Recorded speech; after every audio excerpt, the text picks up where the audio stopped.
Assalamualaikum warahmatullahi wabarakatuh. Perkenalkan, nama saya Simil Afsanzani, NIM C01171399 dari kelas A kelompok 28 Fakultas Kedokteran Universitas Hasanuddin.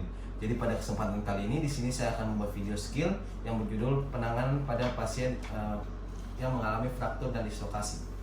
Jadi yang pertama di sini, sebelum saya melakukan tindakan, di sini saya akan mempersiapkan alat terlebih dahulu. Yang pertama di sini ada 2 perban elastis, lalu di sini ada 3 bantalan tulang, lalu yang sini yang ketiga ada 3 buah spalak atau bidang. Baik Bapak, jadi di sini saya akan melakukan penanganan pada dislokasi pada bagian hip Bapak. Jadi berdasarkan di kasus Bapak mengalami dislokasi pada bagian hip bagian posterior. Jadi di mana di sini saya akan melakukan sebuah reduksi tertutup Pak, untuk bagaimana menyambungkan agar hip Bapak tersambung kembali atau tidak dislokasi. Jadi Bapak mungkin di sini agak sedikit nyeri Pak, tapi di sini saya akan memberikan anestesi lokal untuk meringankan rasa nyeri Bapak. Jadi apakah bersedia? Ya, bersedia. Terima kasih. Jadi perlu kita ketahui pada pasien yang mengalami dislokasi hip posterior, maka pasien di sini kakinya bisa kita lihat mengalami adduksi dan fleksi dan mengalami internal rotasi. Baik, jadi yang pertama di sini saya akan melakukan tindakan. Yang pertama di sini saya akan melakukan dengan teknik alis, ya, dimana di sini prinsipnya itu adalah traksi dan kontraksi. Ya, jadi yang pertama di sini saya melakukan penekukan atau mengekstensikan dengan 90 derajat, lalu menurunkan lagi menjadi 70 derajat dan meminta Pak penolong kedua menekan pada bagian hip pasien. Tolong pegang pada bagian hipnya. Setelah itu, setelah terfiksasi dengan baik atau terpegang dengan kuat, maka kita sini akan melakukan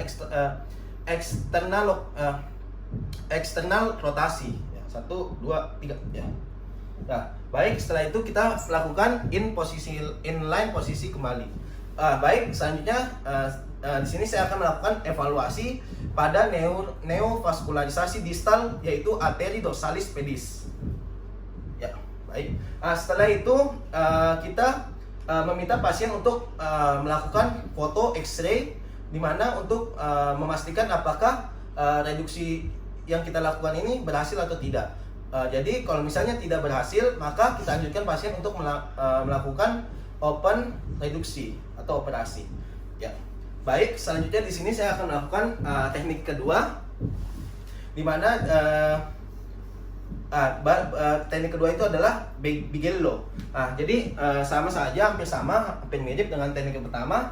Jadi yang pertama di sini kita melakukan intinya traksi dan kontraksi. Jadi kita memfleksikan dengan sudut 90 derajat, lalu meminta penolong kedua memfiksasi atau memegang pada bagian hip. Setelah itu kita melakukan eksternal rotasi. Ya.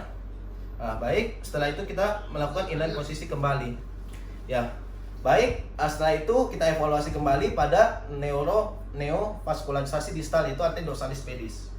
Ya, setelah itu untuk memastikan bahwa tindakan reduksi kita berhasil, maka kita meminta pasien untuk melakukan foto X-ray. Dan apabila tidak berhasil, maka kita melakukan pasien untuk melakukan open reduksi. Ya. Baik, selanjutnya di sini saya akan melakukan penanganan pada fraktur. Jadi pada kasus di sini pasien mengalami fraktur sepertiga bagian fibula bagian dextra. Ya, jadi yang pertama di sini saya meminta 2 penolong. Ya, yang pertama penolong 1 dan penolong kedua. Jadi yang pertama di sini, ya, di sini saya akan mentaksikan posisi. Ya, sini. Di sini saya akan melakukan mentaksikan posisi dari kaki pasien, ya, dan dengan posisi lurus dan ekstensikan. Lalu langkah kedua di sini kita menaruh bidai, ya, pada bagian kaki, lalu meletakkannya kembali, ya. Setelah itu di sini kita menaruh paddings, ya, pada tonjolan tulang agar pada saat dilakukan pemasangan spalak, pasien tidak mengalami nyeri pada sendi lutut ujungnya. Ya, setelah itu kita meminta bantuan pada penolong 1 dan 2 untuk melakukan pemasangan spalak pada sisi lateral dan bagian medial. Ya, tolong pegang ini. Ya. Setelah itu di sini kita akan melakukan pemasangan perban elastis, ya, supaya untuk memfiksasi, di mana kita meminta bantuan untuk mengangkat ya, tapi bisa diminta tolong diangkat ya, tidak apa-apa diangkat, yang penting ini sudah terdeduksi dengan baik ya. Nah, lalu kita melakukan perban ya, menggunakan perban elastis. Posisi perban elastis ini pasang dengan yang baik agar estetiknya terlihat dengan baik ya, pasien tidak kecewa ya. Baik, setelah itu kita pasang lagi ya sampai tertutup semua.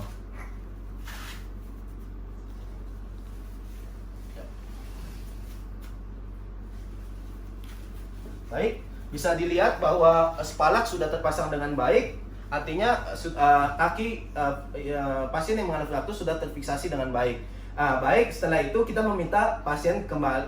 Di sini kita melakukan penilaian evaluasi kembali dengan meraba arteri vaskularisasi distal, yaitu arteri dorsalis pedis. Ya, setelah itu kita meminta pasien untuk melakukan foto X-ray, dan apabila kita meminta pasien suruh untuk istirahat selama 12 minggu dan kita lihat apakah pasien masih mengalami fraktur atau tidak. Jika tidak mengalami perbaikan, maka kita meminta pasien untuk melakukan open reduksi ya, atau operasi terbuka. Ya, mungkin sekian dari saya mengenai penanganan fraktur dan dislokasi. Kurang lebihnya mohon maaf. Wassalamualaikum warahmatullahi wabarakatuh.